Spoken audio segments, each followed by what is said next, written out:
అది తెలుసా? వంటకైతే వంట వంట వంటే వంట ఏడా వంటే వంట తెలుసు కదా, ఏడాల వంట వంట పెదుగు కదా తెలుసా మీకు? తెలుసా మీకు? తెలుసు, మాకు తెలుసు అది. అయితే వంట పెదుగు ఏంటంటే నక్క ఎదురు చూస్తుంటుంది అంట ఇట్లా. అంటే వంట పెదుగు ఏంటంటే ఇట్లా కింద ఆ మాంసం ముద్ద, పెదవంటే మాంసం ముద్ద, అది కింద ఏలాడుతుంటుంది. అది వంటే పెదవి కింద ఏలాడుతుంటది. అది నక్క చూస్తుంటది అనమాట. ఎట్లా అది ఎప్పుడు ఊసి పడుతుందా, ఎప్పుడు తిందామని అది చూస్తుంటది. అది ఊసి పడదని నక్క తెలియదు కదా, అది ఊసి పడదు, ఈ నక్క తినదు. మన తెలంగాణ స్కీమ్ దాన్ని అట్లే ఉంది.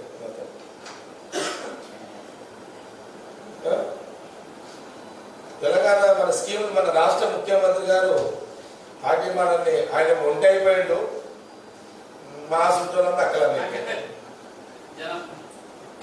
మననే మనం అనుకుందాం. ఎందుకు నేను కూడా ఒక జనమే కదా, మళ్ళీ జనం అంటే మళ్ళీ జనాలు నాడు ఇట్లా అంటారు మళ్ళీ టీఆర్ఎస్. ఇక మనమే జనం కాబట్టి ఇలాంటి పరిపాలన తెలంగాణ రాష్ట్రంలో మరి జరుగుతున్నది. మరి ఇప్పుడు రాష్ట్ర ముఖ్యమంత్రి గారు ఇప్పుడు ఇది వెళ్తలేదు, ఇప్పుడు ఈ పంచాయతీ వెళ్తలేదు. ఇప్పుడు పంజాబ్ రైతుల దగ్గర పోయాడు, హర్యానా రైతుల దగ్గర పోయాడు, తెలంగాణ రైతుల దగ్గరికి ఎందుకు ఇప్పటి వరకు పోలేక 8 సంవత్సరాలు అయింది. 8 ఏళ్లలో తెలంగాణ ప్రాంతంలో ఏ ఒక్క రైతు, చనిపోయిన రైతు దగ్గరికి ఈ రాష్ట్ర ముఖ్యమంత్రి గారు ఇప్పటి వరకు ఎందుకు పోలేదు? దానికి ఏమన్నా టిఆర్ఎస్ పార్టీ ప్రభుత్వం జవాబు చెప్పగలరా? చూడు ప్రశ్న. తెలంగాణలో అనేక మంది రైతులు ఆత్మహత్య చేస్తున్నారు. ఆ రైతులను పరామర్శించని రాష్ట్ర ముఖ్యమంత్రి గారు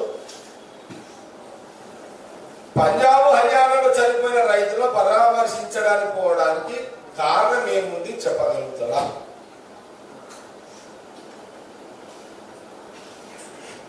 ఇప్పుడు తెలంగాణ రైతుల దగ్గర అంటే ఈడైతే రైతులు వీళ్ళే కదా ఓట్లేసేది.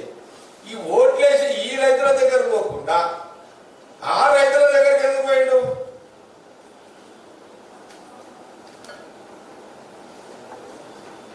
మరి నాకు ఇంకోటి అర్థం కాదు, అక్కడున్న ముఖ్యమంత్రులకు మరి ఏం పరిపాలిస్తున్నారో నాకు అర్థం కాలేదు.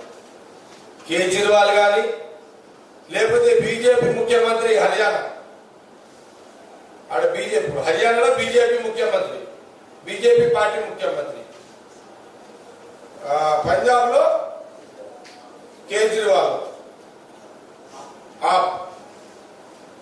నేను అంటున్నా, ఇంత పెద్ద రెండోసారి ముఖ్యమంత్రి అయిన కేజ్రీవాల్ గారు, మరి మీ ఇద్దరు ముఖ్యమంత్రులు ఎందుకు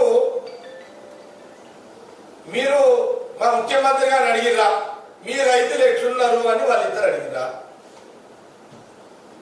మీ తెలంగాణ రైతులు మీ రైతులు బాగున్నారా? बोलो पूछना ना भाई, आपके हमारे किसानों के लिए आया या पंजाब के किसान के लिए आए, हरियाणा किसानों के लिए आए आप?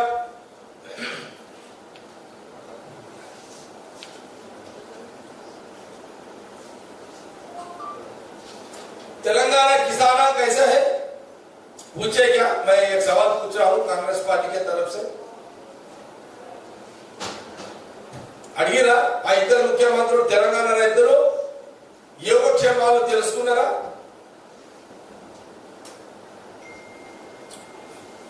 మీరు చూడండి, ఎంత పెద్ద ఒక దేశం నుంచి ఒక దేశం కొట్లాడినా, ఒక రాజ్యం నుంచి ఇంకో రాజ్యము ఎక్కడైనా గొడవలు యుద్ధాలు జరిగితే కూడా మాట వరుసకు మీరెట్లున్నారు అని అడిగి కొట్లాడుకుంటారు.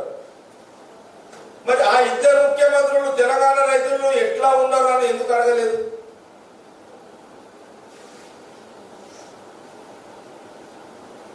అంటే ఇది ఒక చీకటి రాజకీయ ప్రయాణం, చీకటి రాజకీయ ఒప్పంద ప్రయాణము అని మనం అనుకోవాలి. ఇదంతా ఈ రైతుల పేరు మీద ఈ రాష్ట్ర ముఖ్యమంత్రి కేసీఆర్ గారు పంజాబ్ హర్యానా ఆ ప్రాంతం రైతుల పేరు మీద పోయి చెక్కులు ఇచ్చి దేశంలో ఉన్న కాంగ్రెస్ పార్టీని అంతమంది రాజకీయంగా దెబ్బతీయడానికి ఈ రాష్ట్ర ముఖ్యమంత్రి గారు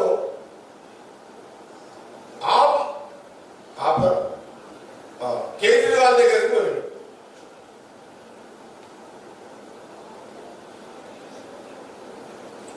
అంటే ఇంత పెద్ద సీక్రెట్ మిషన్, ఇది ఒక సీక్రెట్ మిషన్ రాజకీయంగా నడుస్తుంది. అంటే ఇది కాబట్టి ఒకసారి తెలంగాణ రైతులందరూ కూడా దయచేసి మీరు బాగా ఆలోచన చేయండి. ఎందుకంటే ఈరోజు మీడియా ద్వారానే ఈ మెసేజ్ పోవాలి కాబట్టి తెలంగాణ రైతులు ఆలోచన చేసుకోండి. మరి ఈ ముఖ్యమంత్రి కేసీఆర్ గారు తెలంగాణ రైతుల దగ్గర రాకుండా మిగతా రాష్ట్ర రైతుల దగ్గరికి పోతున్నాడే కానీ మన దగ్గరికి వస్తలేడు. ఎందుకు వస్తలేడు, మన కష్టాలు ఎందుకు తెలుసుకుంటలేడు అనేది గ్రహించాలి. భవిష్యత్తులో ఇంకోసారి మీరు మోసపోకండి. ఇప్పుడు అందుకే రైతులు ప్రజలు తెలంగాణ మీద గమనించాల్సింది ఏంటంటే కేసీఆర్ మీద వ్యతిరేకత ఓటు ఏదైతే తయారవుతుందో ఆ ఓటును బీజేపీ పార్టీ తీసుకోవడానికి ఒక వ్యూహాత్మకంగా ఈ రెండు పార్టీలు కలవకుండానే అక్రమ రాజకీయ సంబంధం వీళ్ళది. ఒక అందుకు చెప్పాలంటే టిఆర్ఎస్ పార్టీ, బీజేపీ, ఎంఐఎం అక్రమ రాజకీయ సంబంధంతో ఇటు రైతులను ప్రజలను మోసం చేస్తూ కాంగ్రెస్ పార్టీ తెలంగాణలో భారతదేశంలో అధికారం రాకుండా కుట్రపూరితంగా ఈ ప్రాంతీయ పార్టీలతో బీజేపీ ఆడిస్తున్న ఇదొక నాటకం, ఇదొక డ్రామా. కాబట్టి దీన్ని ఒకసారి మీడియా ద్వారా మేము సమాజం ముందు తీసుకొచ్చే ప్రయత్నం. ఎందుకంటే కాంగ్రెస్ పార్టీ ఎప్పుడు కూడా ప్రజల మధ్యలో ఉంటుంది. అధికారం ఉన్నా లేకున్నా ప్రజాక్షేత్రంలోనే ఉంటుంది, ప్రజల మధ్యలోనే ఉంటుంది. ప్రజా సమస్యలు ఏమైనా ఉంటే అవి ఎంత చూపుతుంది, ఏ పార్టీ అధికారంలో వాళ్ళని నిలదీస్తుంది. ఇది కాంగ్రెస్ పార్టీ సోనియా గాంధీ, రాహుల్ గాంధీ నాయకత్వం ఎప్పుడు కొనసాగుతూనే ఉంటుంది అనే విషయాన్ని చేస్తూ